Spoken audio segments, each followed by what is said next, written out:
See, the Jew is very ingenious. Allah has given him a lot of intelligence, a lot more than most of us.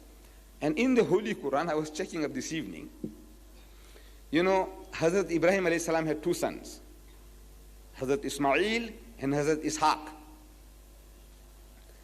And Allah Bari Ta'ala is describing Hazrat Ismail as Ghulaman Halima. Halim means a suffering and a humble person. And he describes Ishaq as Alim, very knowledgeable. Now Allah is all wise, He's omniscient, He knows. And He's describing Ismail and his children as Halim, submissive, suffering, patient, persevering. There are the children of Hazrat Ismail alayhi salam, the Arabs. And the children of Ishaq, the Jews, Alim, knowledgeable.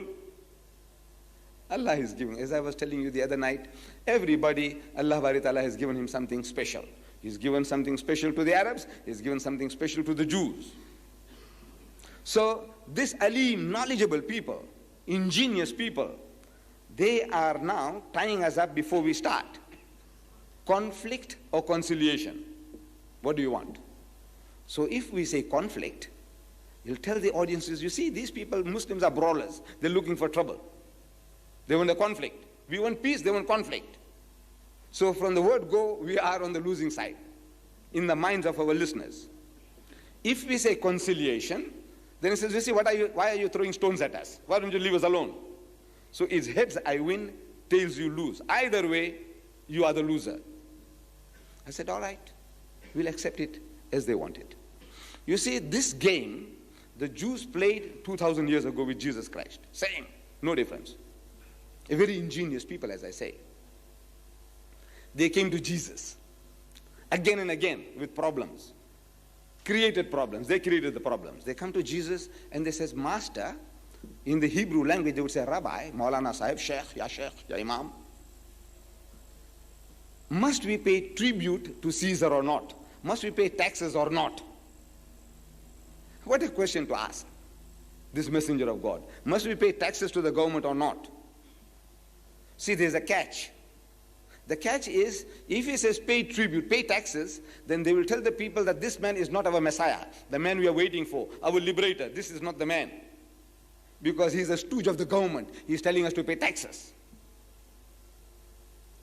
So he's in trouble. Who Jesus will be in trouble. If he says don't pay taxes, then they won't pay taxes. So if the government accosts them, he said, look, our Messiah says don't pay. So either way, Jesus loses. It's heads I win, tails you lose. Beautiful, beautiful strategy. Either way, Jesus would be the loser. But Jesus is also a Jew. And also Allah has given him that intelligence. So he's asking them, where is the tribute money, the tax money? So they give him a coin. So here. They say, whose inscription is this picture? Whose picture is this? This is Caesar's. He said, well, render unto Caesar what is Caesar's. What belonged to him, give it to him. So he got out of the difficulty. I am only demonstrating how ingenious Allah has made these people. You can never win against a Jew in any type of written document you get into it, or in a discussion or a dialogue. It's very difficult. They come to Jesus again, according to their own records, the Christian record. Now they bring a woman, they catch her and they bring her. He says, you know, Master, this woman, we caught her in the act of doing zina, adultery. What must we do to her?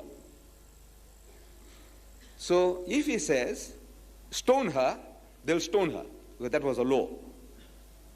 In the Torah, it says the adulterer and the adulteress must be stoned to death.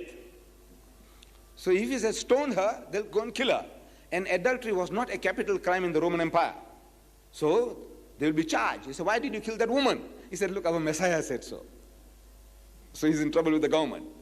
If he says, let her go, then they say, you see, this man is not a man of God. Because of the Torah says that the adulterer and the adulteress must be stoned to death.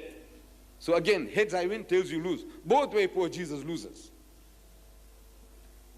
So what does he do? Again, he's also a Jew. Allah has also given him that intelligence. So he says, let him who's free from sin cast the first stone. Anybody who's sinless, you haven't done any crime, You didn't do haram, zina, then you start. And then he started scribbling in the sand. The Christians don't know what he was scribbling. People were watching over his shoulder to find out what he's scribbling. Actually, he was scribbling combinations of names. Mary and Joseph. This guy who was looking over the shoulder is Joseph, and he had something to do with Mary. So this is Mary and Joseph. It reminds him as it's me. Away he goes. Then Solomon and Bathsheba. So the guy was looking over the shoulder was Solomon, and he had something to do with Bathsheba. So away he goes. By the time he's finished scribbling these combinations, the whole lot of them were gone. Because they were all zanis, they were all adulterers. So he solved the problem. Now what are we to do with the Jews?